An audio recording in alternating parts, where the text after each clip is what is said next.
Assalamualaikum warahmatullahi wabarakatuh, Shalom dan salam sejahtera. Perkenalkan, nama saya Maria Elsa Pagasing dengan NIM 220907502005. Pada video kali ini, saya akan mempresentasikan yaitu tentang bisnis digital.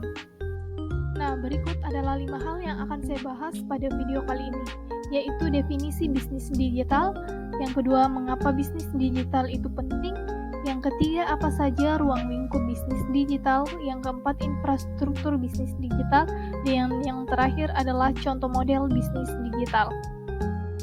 Definisi bisnis digital.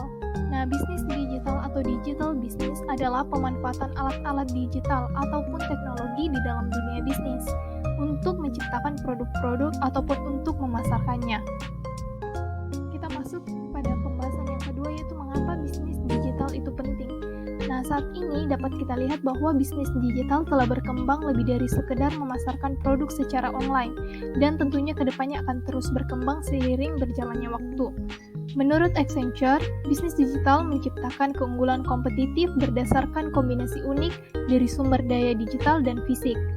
Mereka melakukan hal-hal yang orang lain tidak dapat lakukan dan dengan cara yang membangun keunggulan komparatif. Lalu apa sajakah alasan mengapa bisnis digital itu penting? Mari kita lihat ke slide selanjutnya. Nah, alasan pertama mengapa bisnis digital itu penting yaitu karena bisnis digital berpeluang dapat berjalan dengan baik karena banyaknya pengguna internet, khususnya di Indonesia. Menurut data yang dirilis oleh Hootsuite and We Are Social, yaitu data mengenai Indonesian Digital Report for 2021, menyatakan bahwa masyarakat di Indonesia yang menggunakan internet sebanyak 202,6 juta jiwa, atau jika kita bandingkan dengan total populasi di Indonesia, sudah 73,7% yang memakai internet. Nah, dengan data tersebut, maka inilah mengapa bisnis digital itu berpeluang untuk dibangun, yaitu karena sangat menjanjikan. Potensi untuk besar dan sukses terkait peluang bisnis kita itu sangat tinggi, yang sayang apabila jika kita tidak menerapkannya. Nah, dapat kita lihat pada gambar di sini, ini adalah data yang saya sebutkan tadi, yaitu mengenai mobile internet and social media use for Indonesia in 2021.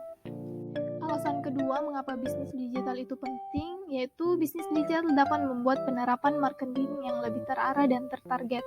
Nah, dapat kita sepakati bahwa dengan adanya penerapan bisnis secara online, dapat menerapkan marketing pula. Search engine yang digunakan oleh para pengguna internet di Indonesia yang masif pengguna gadget dan smartphone yang tinggi, sampai pada pengguna sosial media aktif yang tinggi dan masih akan terus-menerus berkembang. Sehingga nantinya campaign untuk marketing yang lebih dapat terarah dan tertarget sebagai kunci masyarakat untuk mengenal bisnis kita lebih luas. Alasan yang terakhir yang dapat saya sampaikan mengapa bisnis digital itu penting, yaitu bisnis digital itu sangat berpotensi untuk mendunia atau mengglobal. Nah, internet memutus batasan-batasan manusia antar kota, provinsi, negara, bahkan benua. Dengan demikian, bisnis yang kita jalankan di Jawa misalnya, bukan tidak mungkin orang yang ada di Amerika, Jerman, Spanyol, ataupun London, atau bahkan Uganda menjadi potensi untuk menjadi customer kita. Nah, potensi produk atau jasa kita untuk melejit dan mendunia sangatlah mungkin terjadi sekarang ini. Maka kita tinggal menggali lebih dalam lagi untuk memulai dan menerapkan digital pada perusahaan yang akan kita jalankan. Masuk pembahasan yang ketiga, yaitu apa saja ruang lingkup bisnis digital. Ruang lingkup bisnis digital. Pada prinsipnya, ruang lingkup pada bisnis online atau digital terdiri dari 3 jenis. Yang pertama, bisnis ke bisnis atau business to business.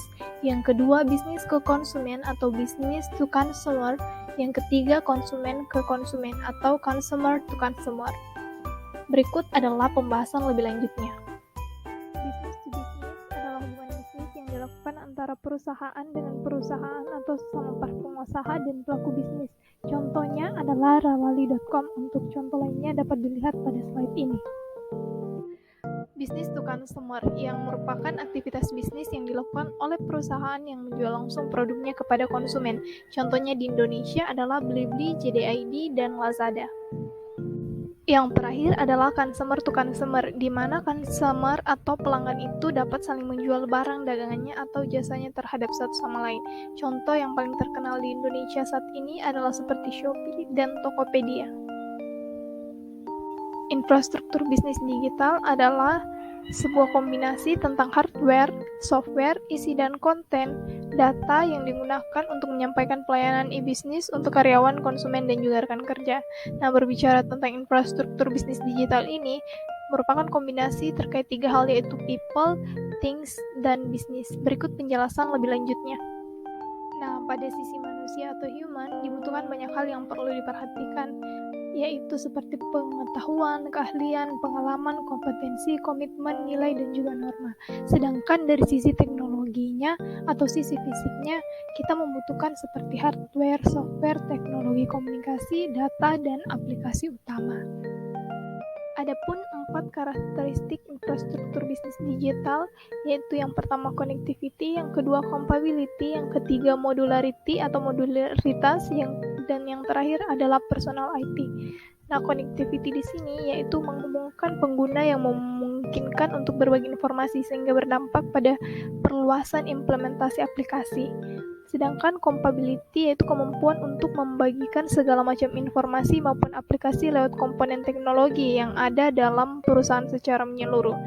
Yang ketiga, modularitas, yaitu kemampuan bagi suatu perusahaan untuk membangun aplikasi baru secara cepat dan dapat dimodifikasi berdasarkan konsep baru.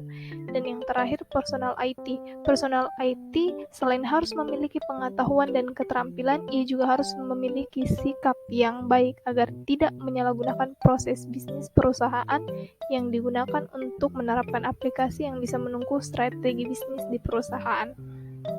Nah, infrastruktur bisnis digital juga memiliki komponen-komponen yang terintegrasi. Nah, berikut adalah 4 komponen tersebut. Yang pertama, infrastruktur teknologi. Yang kedua, infrastruktur manajemen dan organisasi. Yang ketiga, infrastruktur hukum dan peraturan. Dan yang keempat adalah infrastruktur informasi.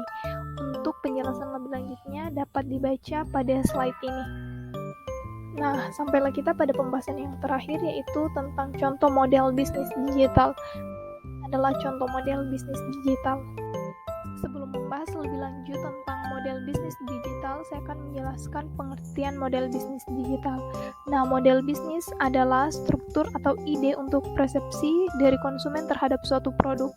Nah, dengan adanya model bisnis, konsumen dapat memahami bagaimana produk itu dapat diproduksi hingga sampai ke tangan mereka sendiri, sehingga dapat membentuk persepsi nilai konsumen. Nah, berikut saya akan jelaskan 10 model bisnis digital dan contohnya. Yang pertama adalah model gratis, di mana model gratis ini menawarkan produk untuk digunakan secara gratis tanpa perlu membayar. Yang mungkin sering dan sudah kita pakai yaitu seperti Facebook atau Google. Yang kedua, premium. Premium merupakan gabungan kata dari free dan premium. Jadi model yang satu ini menggabungkan model free, namun menyediakan juga fitur premium untuk para pengguna yang ingin mengupdate experience-nya ke yang lebih unggul. Nah, salah satu contoh aplikasi yang menggunakan model bisnis ini adalah Spotify. Yang ketiga, e-commerce. Nah, model bisnis yang satu ini adalah model bisnis yang paling mudah untuk dipahami, karena e-commerce memiliki pendekatan satu sisi saja, yang dimana tidak ada pihak ketiga yang menjual barang melalui platform tersebut, kecuali barang mereka sendiri. Contoh dari model bisnis ini adalah Amazon.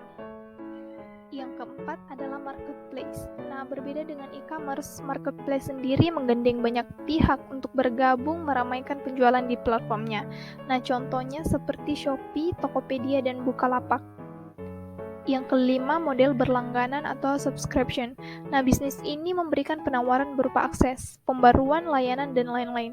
Tentunya dengan cara membayar biaya berlangganan tersebut sesuai dengan harga dan waktu yang telah ditetapkan. Contohnya seperti Netflix. Model selanjutnya yaitu yang keenam, on demand. Nah, on demand ini sebuah model bisnis di mana suatu perusahaan menawarkan produk virtual untuk mereka jual dan bisa dimanfaatkan oleh para pengguna dalam rentang waktu tertentu. Contoh dari model bisnis ini adalah Apple TV, Amazon Video, Google Play Movies, dan lain-lain. Model bisnis yang selanjutnya yaitu yang ketujuh, sharing model. Nah, sharing model merupakan model bisnis yang mempunyai layanan agar suatu produk dapat dipakai secara bersama-sama. Nah, contoh dari model bisnis ini adalah Airbnb. Model bisnis yang kedelapan yaitu ekosistem, di mana model bisnis yang satu ini dikatakan sangat menguntungkan. Bisnis ini menyediakan beragam layanan untuk dipakai oleh pengguna dan semuanya dapat terhubung menjadi satu dan membangun suatu ekosistem yang canggih. Nah, contoh perusahaan yang telah menerapkan model ini adalah Amazon, Google, Tesla, Apple, Xiaomi, dan lain-lain. Ke-9 yaitu open source.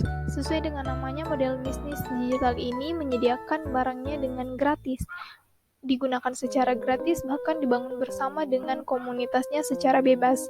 Nah, contoh perusahaan yang menerapkan model bisnis ini adalah Linux dan Firefox. Dan yang terakhir adalah experience. Tesla adalah salah satu perusahaan yang mengimplementasi model bisnis yang satu ini.